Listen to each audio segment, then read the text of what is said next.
Okay, hi, welcome. Welcome to the new CE call for Small Things, Great Love. This is Erin Woods, and I am a director, compassionate entrepreneur with Trades of Hope, and I am the director for this particular team, Small Things, Great Love. And I am thrilled to do this call. I do this call on the third Monday of every month. It is intended for new CEs, anybody within the first 90 days of their business, or just anybody who wants to come on. So if you're here tonight, I'm thrilled for multiple reasons. I'm thrilled that you're here. I think it's important to show up. They say those who show up go up. So, you know, just attending a call, attending a meeting, you know, getting together with local CEs, doing whatever you can to connect is, and taking advantage of the opportunities that are presented to you. Says a lot about you and shows your initiative, and also that's part of those seeds that you're planting and things that you're doing that will come to fruition for you and your business. So thank you for being here. Some of you have been CEs for days, weeks, maybe months. I don't think anybody, maybe a couple of you for months.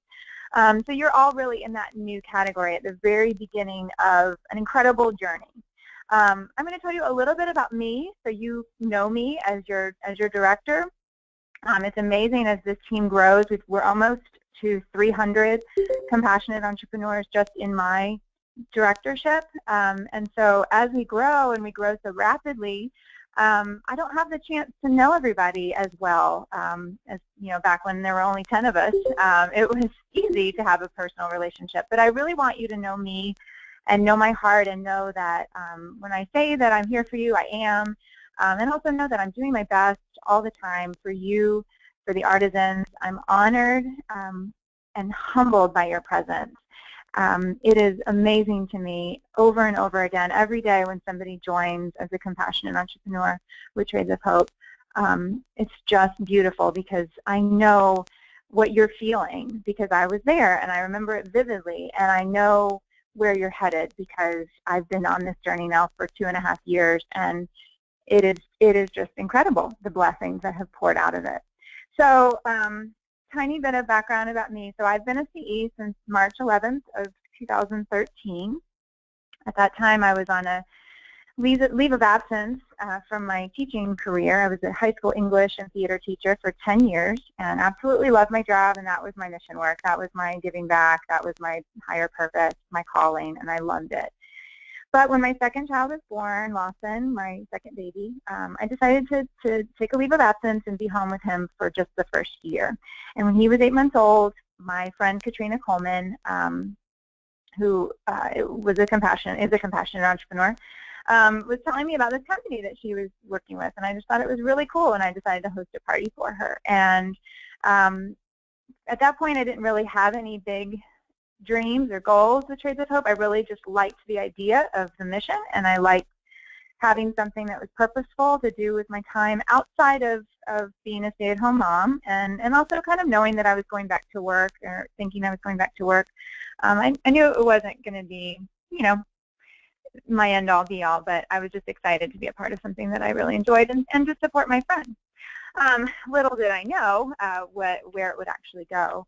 I ended up not going back to teaching, and that opened up a whole world of opportunity for me to pursue Trades of Hope truly as a business. And it wasn't really until the first retreat that I realized what I had. I was just sort of going along for those first 9 months of being a CE and enjoying myself, enjoying the parties I was doing, enjoying selling and sharing the stories, but that was pretty much it. I wasn't doing a lot of sponsorship, and I just didn't really, I don't know, I was just having a good time. And then I went to the retreat, and I realized this beautiful opportunity that was sitting in my lap that I was not taking full advantage of, and I really kicked it into high gear at that point. I was also shocked at the first retreat. After being a CE for 9 months, I was 4th in sales for the year, for 2013. And I thought, wow, and that was without really, you know, focusing on it. And I was like, what could I do if I really focused my efforts? And, you know, what could I do if I really decided to be a world changer? And so I left that retreat ready to go. At that point, I had about 5 women on my team. It was very, very small. And I just decided that I wanted to do more, and I wanted to fulfill the promise that I had made when I became a compassionate entrepreneur. You know, when you become a compassionate entrepreneur, it's not about yourself, and that's why I like it. That's what keeps me going every single day, because it's not about me. It's not about a product. It is truly about serving, and about serving the artisans and serving you. And I have found so much joy in being able to do that.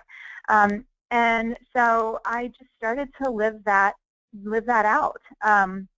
The Small Things Great Love came about because I was looking for, I needed a mantra in my daily life that was going to help me understand that even though I wasn't teaching anymore, that I'm still doing purposeful work by being home with my children.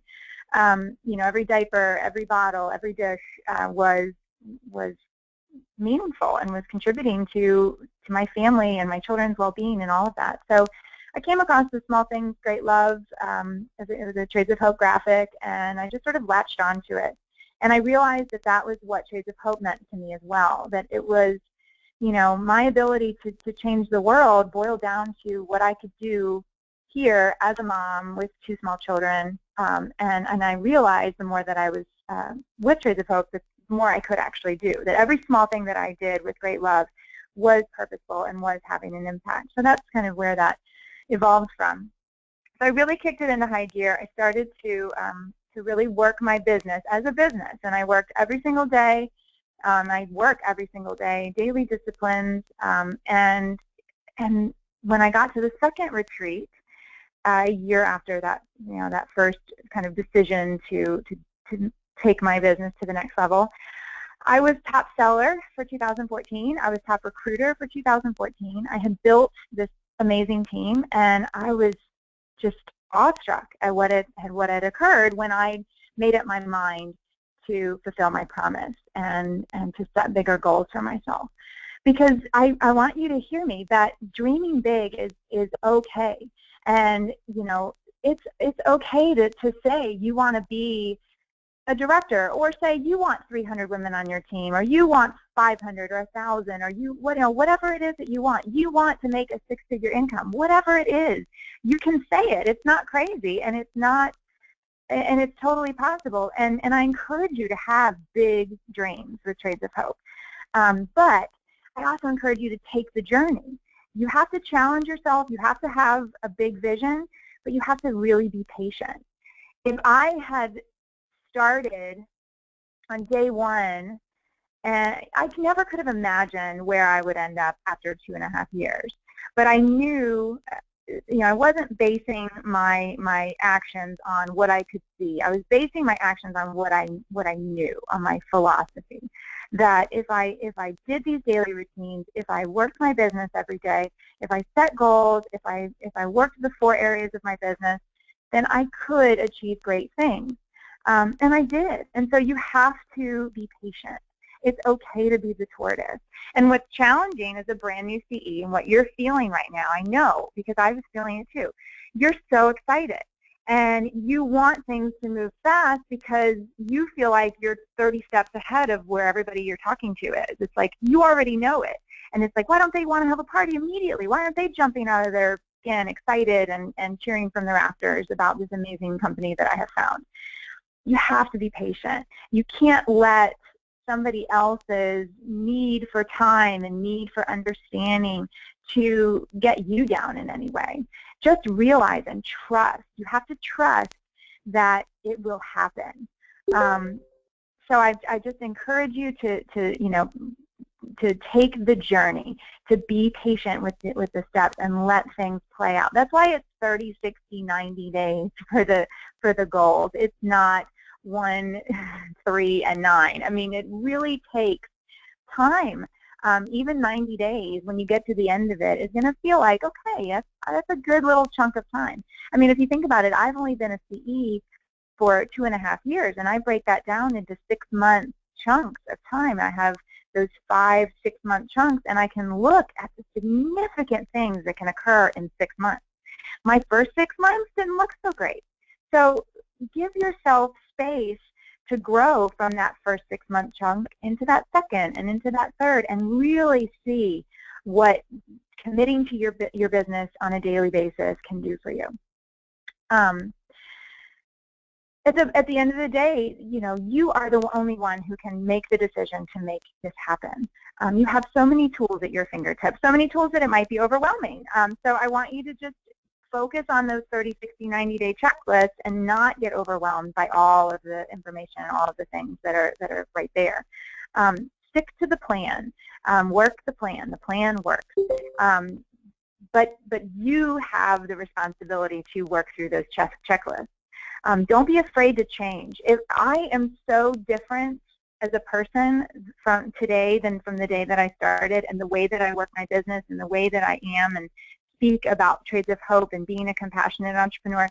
So you're going to change how you are today. The way I do a party presentation today compared to my very first party is like night and day. So it's okay. Don't beat yourself up.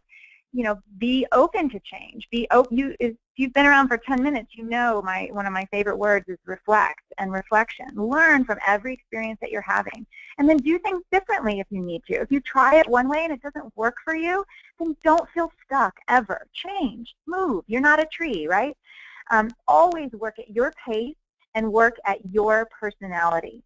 I have a particular type of way that I like to do things. I have a particular type of personality. I'm a theater person. I'm an English teacher. I have I like to be up in front of a large group. I don't like to be in small talk situations. That's something I've had to work through.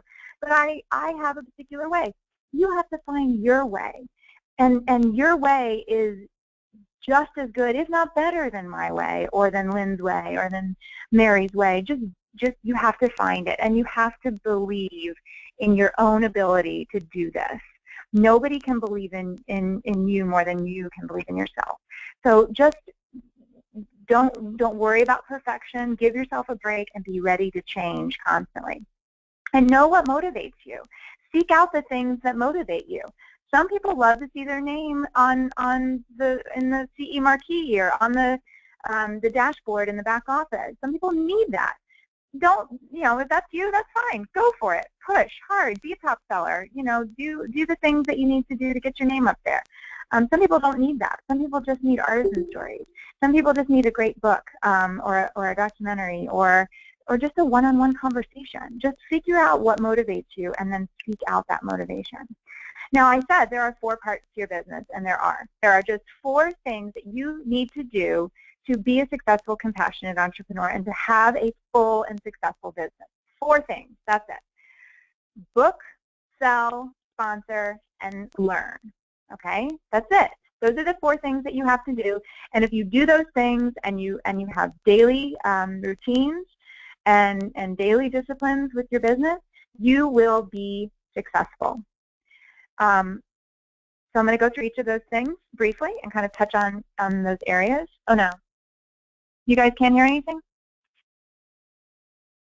Hello? Oh, no. Okay. Oh, okay. All right. Holly, it's just you. Okay. All right, I'll keep going. Holly, hopefully, I don't know what to tell you. Maybe she can re-log in. Okay, so the 4 areas of your business: book, sell, sponsor, and learn. I'm going to start with booking parties. If you have a blank calendar, and this can sound kind of harsh, but it's true. If you have a blank calendar, you have no business. We are a home party company. So if you don't have a party, then you don't have a business. So you've got to get bookings. That is like priority number 1. You've got to get a party on your calendar from day 1. You should be constantly building up a pipeline of potential hostesses. Then you never have to do the whole sit down and call 100 people. But when you're at the beginning, you have to sit down and call 100 people. It's just there's no other way to do it. Or you can have a party for yourself, or really it only takes 1 person. It only takes 1 party, 1 hostess, 1 stone to start the ripple. And I cannot tell you how important it is to get out of your circles, find that 1 person who's going to have that good party to get you started. And a good party can be 5 people.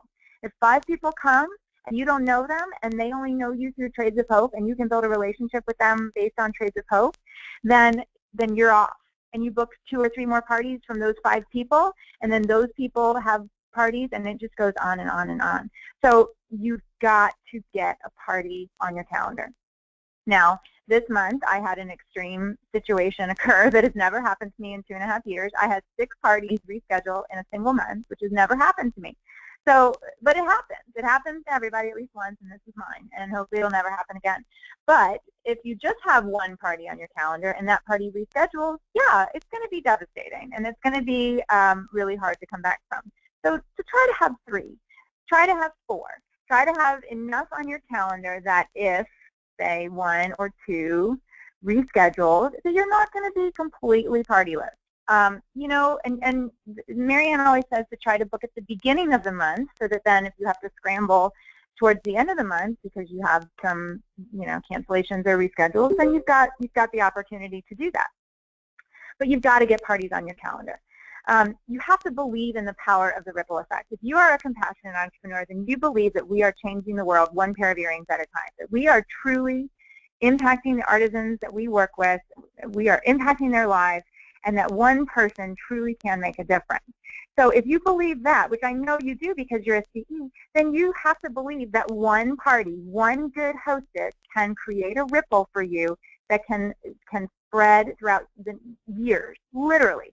I can go to a party now, and I'm introducing the hostess, or I'm thanking the hostess at the beginning of my presentation, and I love to play like the Kevin Bacon game. You know, you can trace back Kevin Bacon to any film.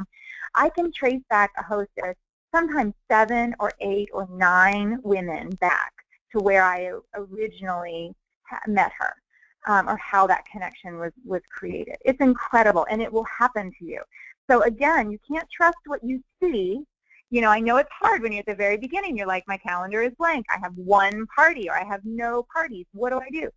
Don't trust what you see. Trust what you know, or what you are being told. And I am telling you that 1 or 2 or 3 really good bookings at the beginning will launch your business into the future. You have got to start building up that pipeline, building up that list of people who say, you know, I would be interested, just not now. My not nows, I have a huge list of them, and you better believe I reach out to them. If they tell me to call them in 6 months, I call them in 6 months. It is, you know, unless it's like, no way, I cannot ever imagine myself wanting to do this party thing, okay, fine, I won't call them.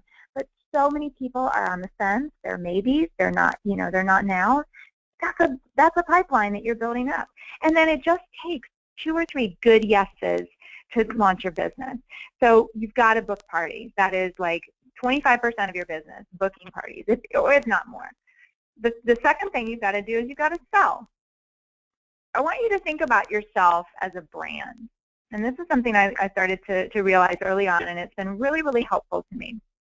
That you are not just Trades of Hope. You're not just a compassionate entrepreneur. You are Vicki Tucker, Trades of Hope Compassionate Entrepreneur. I am Erin Wood, Trades of Hope. That is my brand, and I want people to see the whole package.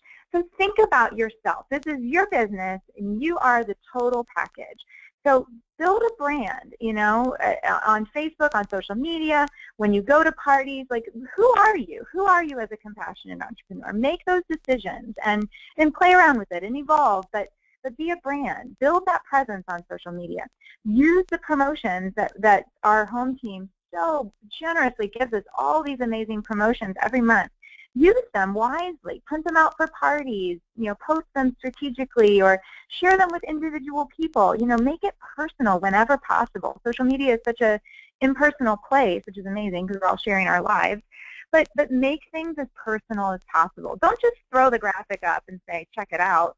You know, make a little video about a necklace that's on special, and why the artisan story is something that connects to you. You know, be as personal as possible. That's what's going to make people want to buy things from you, not just a good deal. A good deal is great, but we're Trades of Hope. We're so much more than a sale or a product. We are stories. So share the stories. Use the promotions to upsell at your party. Wear your products everywhere you go. This is like, you've got to be wearing Trades of Hope everywhere you go. I call it wear and share. Anytime you get a compliment on something that you're wearing, make sure that person has a trifold or a business card in their hand before they walk away. These are all parts of selling. The other thing that I encourage you to do as your business grows and as you kind of get your feet under all of these things is have multiple streams of sales and parties and revenue coming in. Now, I mean, some of you guys have been around long enough to see, you know, I do pretty well with my sales. I do well at parties. I do well at Facebook parties. I have, you know, pretty big numbers that I put up every month. But it's not all coming from home parties. I have home parties where 10 people come and one person buys something. I mean, I've had those. I have all of the same thinkers that you guys have. I have all of the same Facebook parties where nobody shows. I have parties, I have obviously parties that we schedule. I have parties where people come and I drive to Timbuktu and nobody buys. Like, I have all of those things. But I also always have a backup plan. And I always have creative ways that I'm reaching out and trying to drum up sales. Sometimes it's I do mystery hostess parties for various reasons. I love those. I can do them within my hostess group that I have created. I can do them through my business page. I can, you know, reach out and you know, if I don't have any Facebook parties on my calendar, those are really like fillers for me. And I try to get a couple on the calendar, really just to fill in sales. I have a sales number that I want to hit every month. And if I'm not going to do that, then with home parties, then I'm going to get some Facebook parties on my calendar. You know, using the promotions, again, strategically to try to drum up some single sales. There's a lot of things going on that you can do to improve your sales number. So have an idea of what your number is. You know, have a party number. How many parties do you want to have a month? And how much do you want to have in sales per month? If you want to have $1,000 in sales every month, you probably need to have 2 or 3 parties. Our average party is $500. So think about that. And then be strategic, be creative. You know, there's a million ways to do this, to get a sale. So be creative with that. Okay, so booking, selling. The third thing is sponsoring. Sponsoring is where it's at. Sponsoring is everything. Sponsoring is the thing that impacts our artisans more than anything else that we do in our business. So that is why it is so, so important. When I began, I was terrified to talk about sponsorship and to talk about joining. And I thought, oh my gosh, no, people are going to throw me out of their house if I talk about being a compassionate entrepreneur. I really thought that was like the worst possible thing that I could say.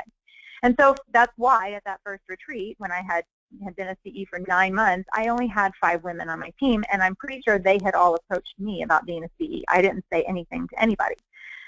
My tune has changed dramatically. I feel completely different about sponsorship now, and I hope that with the encouragement that you get from me and from your sponsor, that you will also feel differently about this faster, because 9 months is a long time to wait. You need to be bold.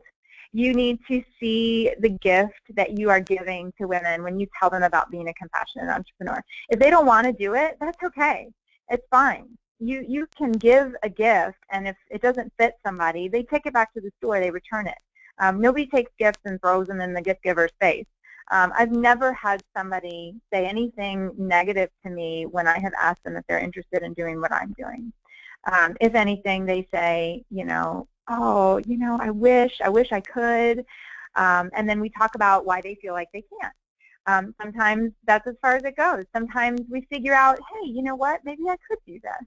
Or they say, you know, my daughter would actually be really interested in this. You just never know. And if you don't talk about it, you know, Sales 101, the answer is always no if you don't ask. So you've got to find a way for you to speak about it in a way that you're comfortable and you're being authentic and genuine about it. But understand that it is the most important thing that you can do for our artisans, for your personal business. It's it. You know, you are a voice. This is how you are a voice for the artisan. And your passion is what sponsors women. You're not coercing or persuading. You are sharing something that is, I mean, for me, it is like so ingrained in who I am now to be a compassionate entrepreneur. I mean, it is truly a part of my identity. It's a part of who I am. I want people to know that this is who I am. My friends and family understand this is what Erin is doing now, and they get it. I have no problem sharing that with other people because I see what it has done in my life. So share your passion. But sponsorship is not about me. It's about giving other women the opportunity to experience what I have experienced. You know, the joy and the inspiration and the growth. Why would I not want to tell somebody about that? It's not a bad thing.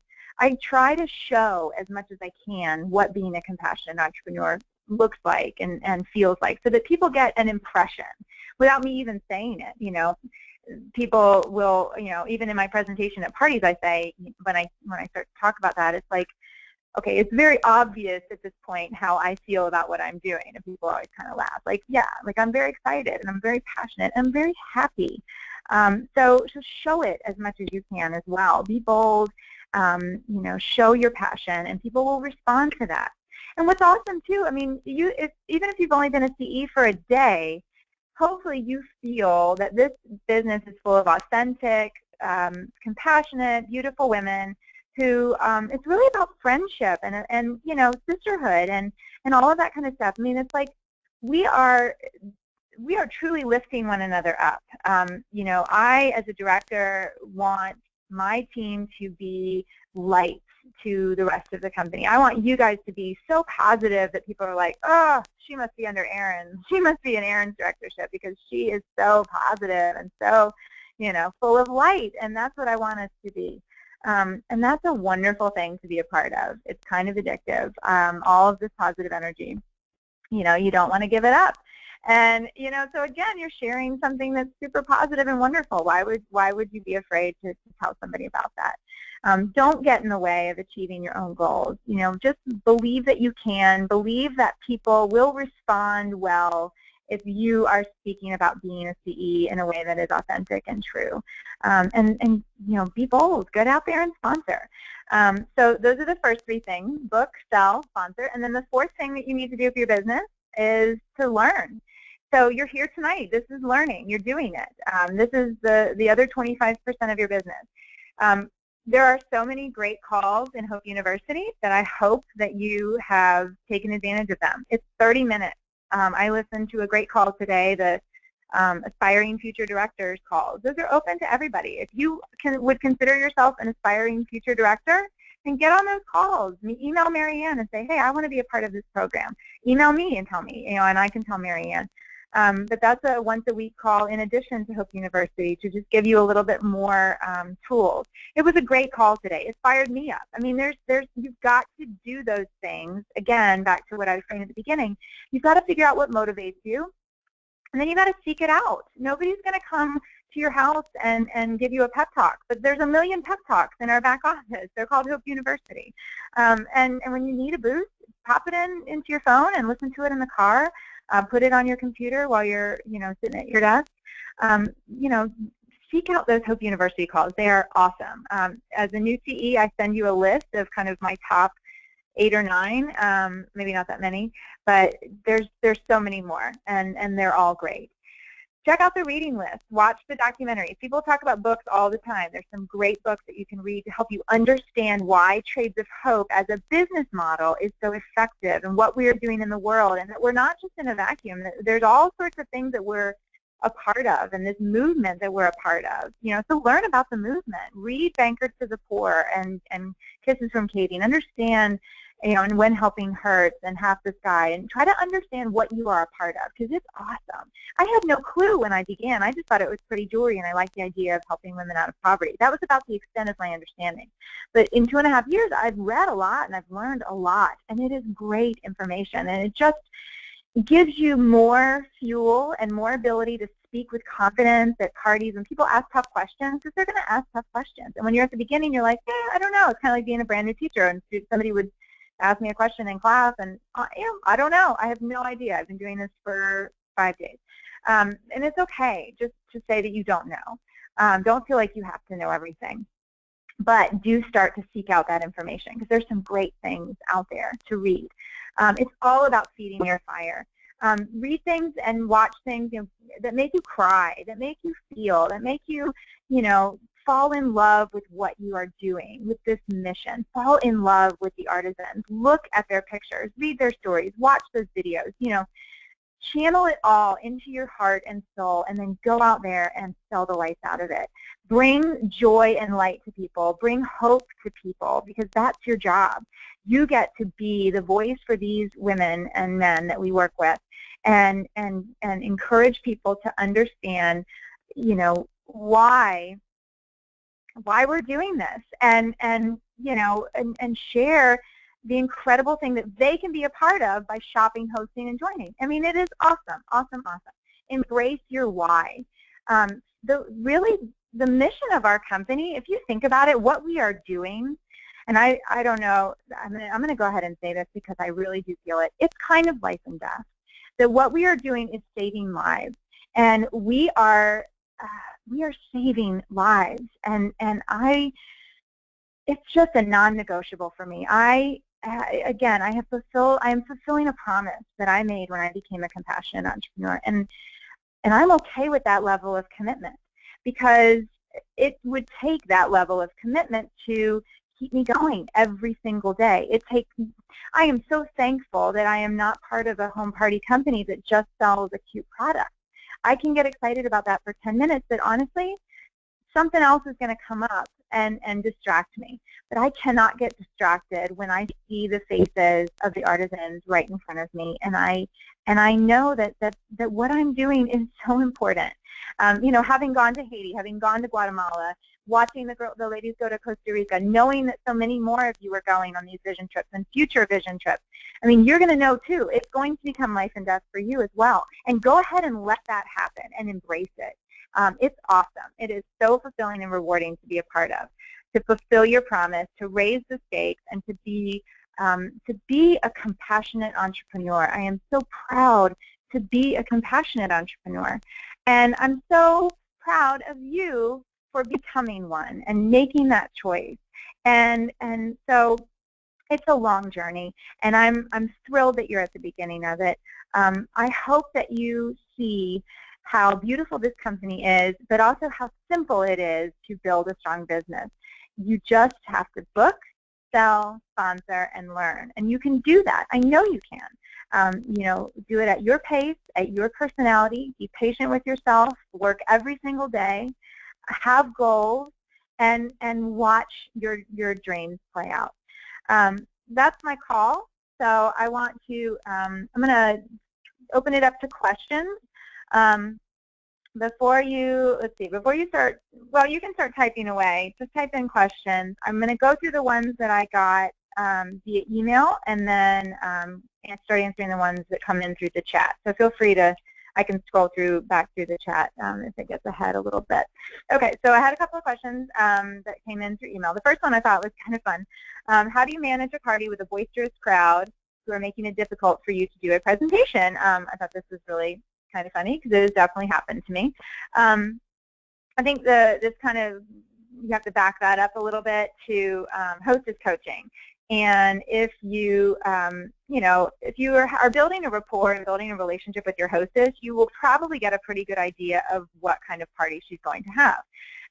You know, if she tells you, like, you know, oh, there's going to be 15 of us and we're a pretty, you know, rowdy group. Okay, cool. Well, make sure that she understands that you want to do some kind of presentation, and then you understand that you might have to change it up a little bit. You might have to make it kind of short and sweet. You might want to incorporate, you know, get a roll of raffle tickets. I keep a roll of raffle tickets in my bag, and I take it with me to every party, but I only use it when I feel like the audience needs the engagement. You know, that they're probably not going to want to sit there for 15, 20 minutes and listen quietly, or, you know, pay attention. They're probably going to want to interact. So I pull out the raffle tickets. Or if I'm just feeling in the mood to do something a little more interactive, I'll pull out the raffle tickets. So it's nice to have those on hand.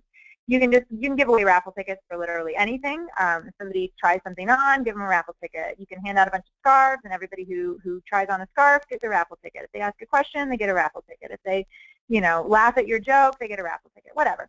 And then put them all in a basket or in a bowl, and give away free shipping, or give away a bar of soap, or, you know, from the Renew soap set, or an ornament. Once you get some ornaments in your hands, those are really nice to break up and give away as little incentive things. So that's what I would do with a boisterous crowd. And trust me, I've done sometimes I do them. I had a really kind of wild group of women, and I had actually set up my presentation on a ping pong table in the middle of this game room / bar at this person's house. And so I just had everybody gather around the table, and we just stood there, and I just sort of went around and talked about things, and oh, this is really cute, and putting bracelets on people, and that was pretty much all I needed to do. So know your audience. Don't be nervous, and just kind of go with it is my advice there. How long should we hang on to our copies of customer receipts was another question. I still have mine all from when I started. They don't take up a lot of space, and I keep them clipped together by parties with dates on them, and I just have them tucked away in a file folder. But I'm not sure.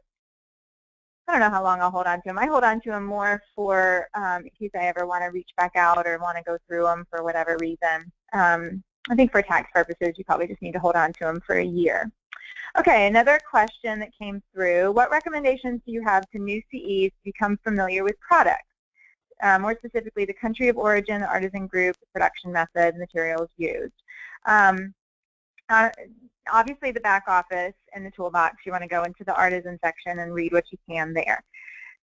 Honestly, you are going to pick up stories along the way. You're going to hear tidbits of things that are just going to start to flesh out your artisan stories. You're going to get stories from me.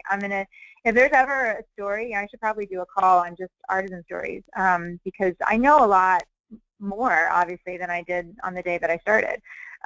Start with your cue cards. Those are great. Just learn those.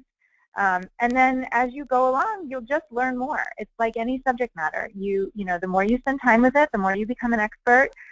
There are still things that because I gravitate towards particular products and particular artisan stories, that I don't know as much about others. And that's okay. It goes back to being okay with saying, I don't know, let me find out more.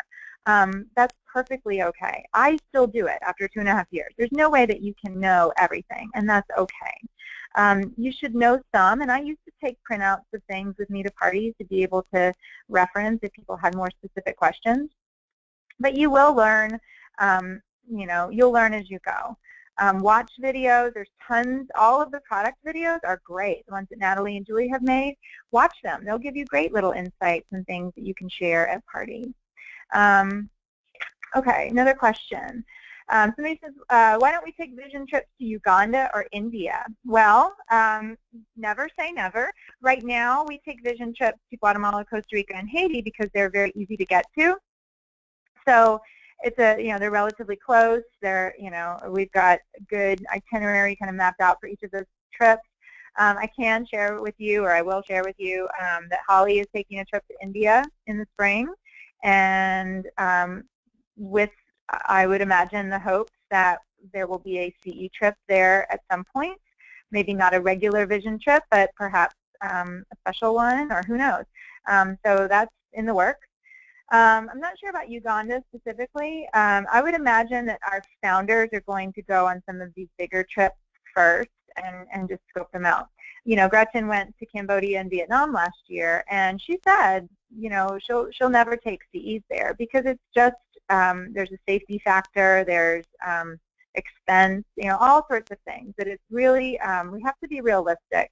And what you can see and experience from going to Haiti or Guatemala or Costa Rica is extremely powerful, and you don't have to go everywhere to understand.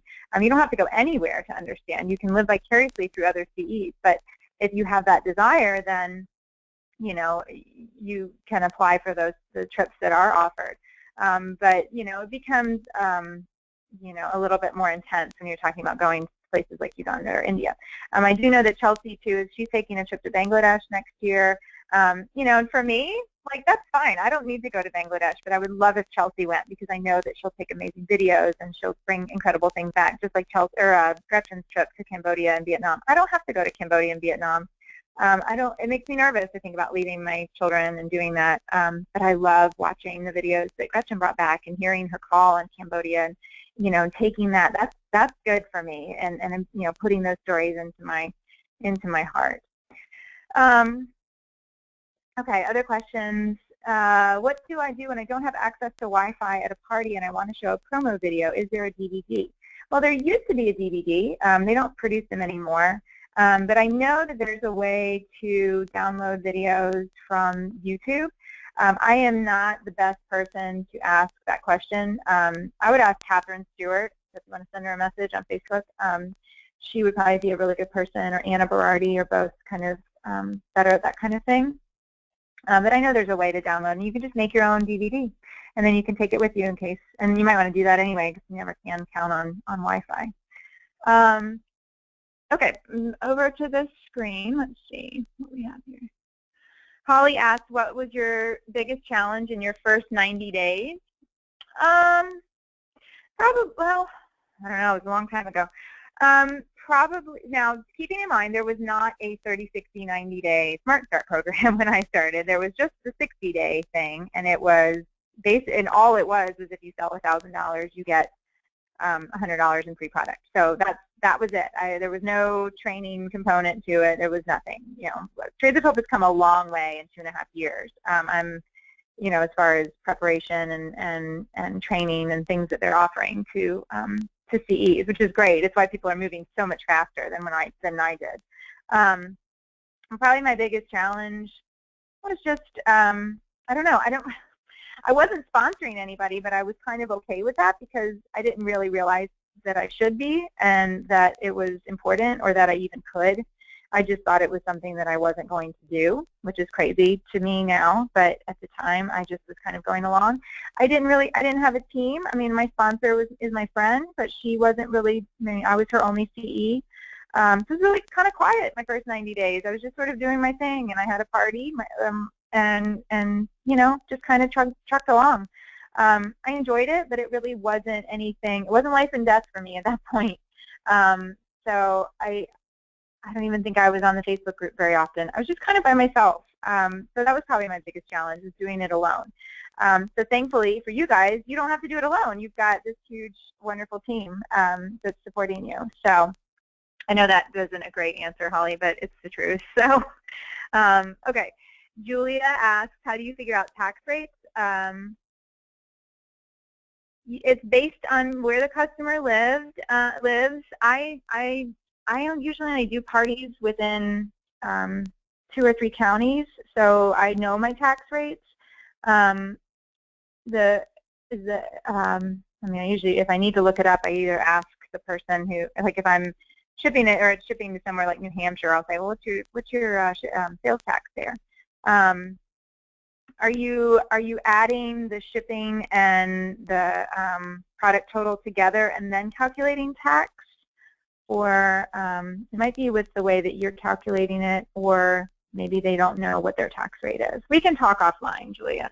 But I think it's called AvaTax is the website that you can look up.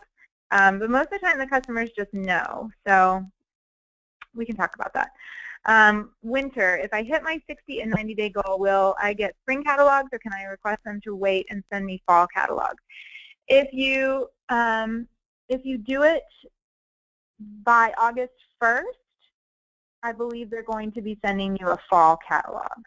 But you can send customer service an email once you hit the goal. Yeah, go ahead, or send Natalie an email or a message on Facebook and just tell her that you would really prefer to wait and hit the fall catalog. There's a lot of, you know, transition that happens in between the spring and the fall catalogs. It's a big change because the spring catalog has been out since January. So it's been around for a while. So this is a big turnover. And so just kind of be flexible and you know, just communicate what you would like, and just know that the home team will do everything that they can to fulfill your request. Yeah, Lauren said search the Trades of Hope group with that video question. Yeah, I know it's on there. Okay, all right. Great. So Lauren says use the free make video converter program to make a DVD of videos to use and pictures to use at parties. There you go. Awesome. Does anybody else have any questions? There wasn't very many questions. Speak now or forever hold your peace until you message me on Facebook.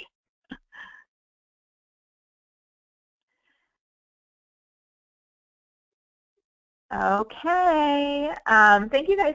Oh, how do you have a party if the hostess, I'll wait for you, doesn't have a place? Oh, well, you have it at a coffee shop or a restaurant or a park, or your house or anywhere that will let you set up your display. I've done them at bagel shops, all kinds of places. Yeah, you just have to get creative. Yep, at your church, that's a good one. You know, anywhere that has a room or a restaurant that has a big table that would let you set something up. You just have to be creative. I've had plenty of parties in alternative locations like restaurants and coffee shops and bagel places. Linda's question, if you don't reach your monthly goals that accomplish my goals, does a new CE still receive rewards? I'm not sure what you mean. Maybe you can message me and we can ask. All right, we can talk it out. Yeah, I don't understand your question, Linda. Does your 35% discount have a deadline or cutoff? I don't think so, Millie. If you want to save it until like the fall product, although you can't use it on kit builders, but yeah, you can save it if you want. Linda, if you want to try your question again, or you can just message me on Facebook and I can answer it that way.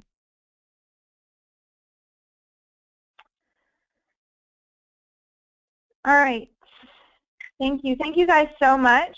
We will have our team meeting on August 3rd. Will be streamed live using the same go-to training. So you just register at the same link, and I hope to see you guys there. Catherine will be moderating, so you can ask questions in the chat during the meeting. And yeah, thank you guys for coming. I'm looking forward to seeing you again. Oh, yep, message me. Oh, okay, yeah, message me, Linda, and we'll talk about it. Thank you guys so much. Have a great night.